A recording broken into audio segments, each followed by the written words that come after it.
door am nga droit fayu amul fenn fu ñu bind ci constitution Sénégal wala ci loi Sénégal ñi am nañu droit di jàpp nit di door man ku ma door ma fayu kon nag yéen tam ku leen door na ngeen fayu il faut que ça soit très clair. Alors affaire Moustapha Sy ma di leen xamal ni ci alxames ji am na benn congrès boo xam ni congrès libéral mondial libéraux yi nga xam ni man maa nekk vice-président de l'international libéral daje nañu bërki dem ci réew mu ñuy wax Hongrie capitale Budapest woote nañu fa ñaari résolution benn bi jot naa ko bu jëkk bi mi ngi nii danaa ko jox journaliste yi direction bi nekk Londres moo ma ko envoyé ñu ne à maître Abdoulaye Wade vice-président de l'international libéral à l'occasion de la conférence mondiale des libéraux à Budapest le 26 novembre le comité des droits de l'homme de l'international libéral manifeste sa solidarité à maître Abdoulaye Wade leader du Parti démocratique sénégalais ñu ne le comité dénonce la violation des droits de l'homme la répression et la torture contre les opposants au Sénégal par le gouvernement socialiste ñu ne exige la libération du député Mody Sy de Samuel Sarr et de Serigne Moustapha Sy donne ça à la presse loolu lu ñu wax libéraux yi ñooñu nga xam ni réew yu bare ñoo gouvernement yi ñoo ko yor ñu ne ñu ngi may manifester seen solidarité danañu obliger gouvernement Sénégal ñu bàyyi Mody Sy ak Samuel Sarr ak Serigne Moustapha Sy ñu ngi dénoncer la violation des droits de l'homme au Sénégal ma dinaan xamal ni kii kayit wi début bi rek la parce que réew mu nekk am nañu fa parti libéral ñii ngi ci gouvernement bi ñii ngi ci assemblée yi képp koo xam ni député libéral la di nga sa assemblée nga fexe ñaar benn bi ñu woote résolution dégg nga ci sens bi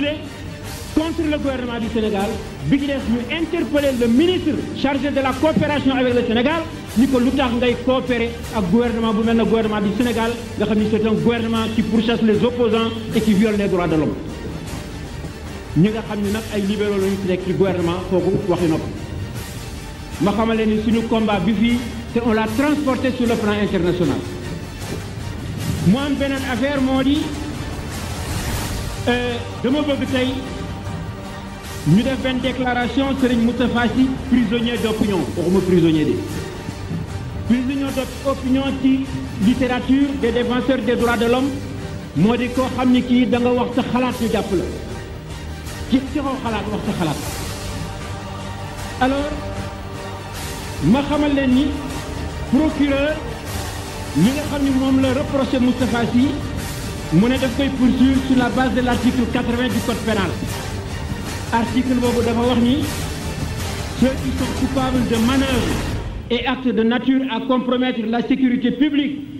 ou à occasionner des troubles politiques graves à jeter le discrédit sur les institutions politiques ou leur fonctionnement à enfreindre les lois du pays acte ak manœuvre dañu wax procureur bi nag ci waxu Moustapha Sy keroog fii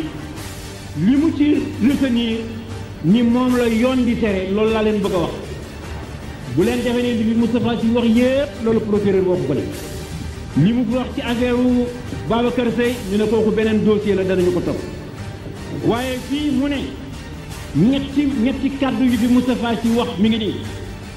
mu ne propos tenus au meeting du PDS du 23 octobre 1993 contenus dans une cassette magnétique au cours desquels Moustapha Sy aurait stigmatisé 3 sortes de crises ñetti crises yi mu wax fii nee nañu loolu moom la ñu koy reprocher donnez les papiers aux journalistes bon ñu ngi de procureur moo ko bind de ñu ne daal ak ñetti crise yooyu de mi ngi koy mu répété ko nag mu ne une crise d'autorité au Sénégal chacun se comporte comme il veut certaines personnes prenant des décisions alors qu'elles n'en ont pas les prérogatives et à l'insu du président de la République procureur moom moo traduire parce que Moustapha wolof la doon wax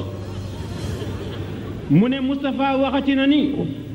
c'est am na crise de compétence Le Sénégal traverse une crise profonde dont la solution dépend de chacun.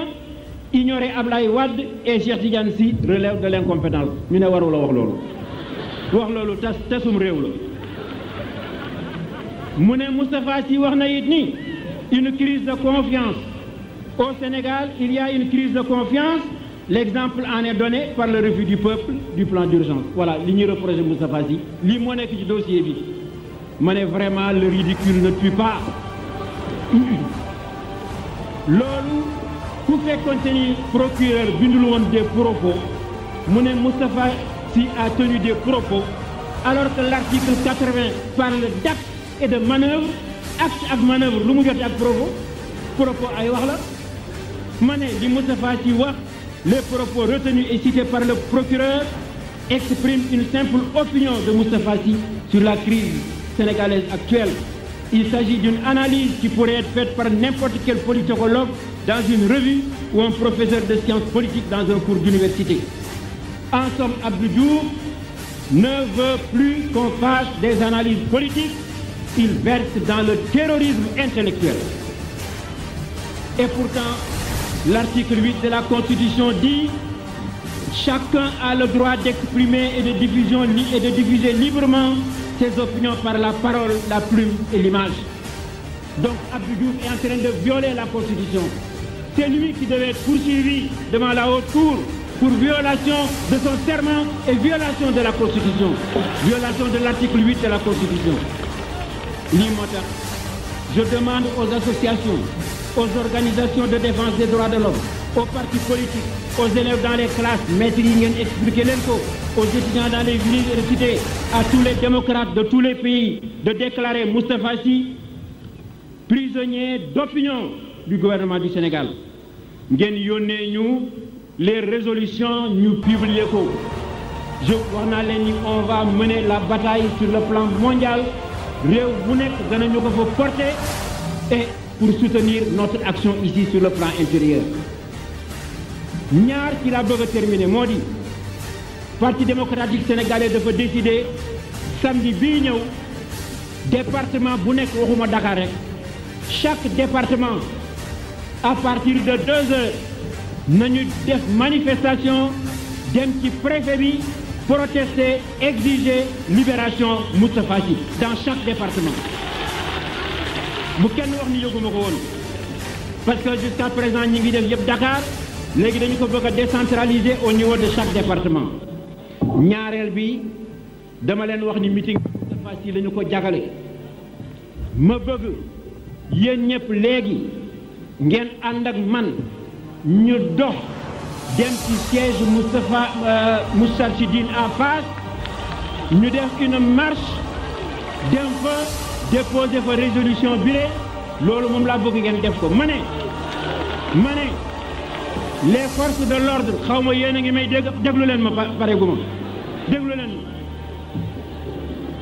yéen xaw ma alkaati ngeen xaw ma gendarme ngeen xaw ma lu ngeen doon dama leen di xamal ni dinañu def waxoon nañu ni danañu def marche léegi ñi ngi def marche pacifique na ñëpp ñëw ñu wone suñu doole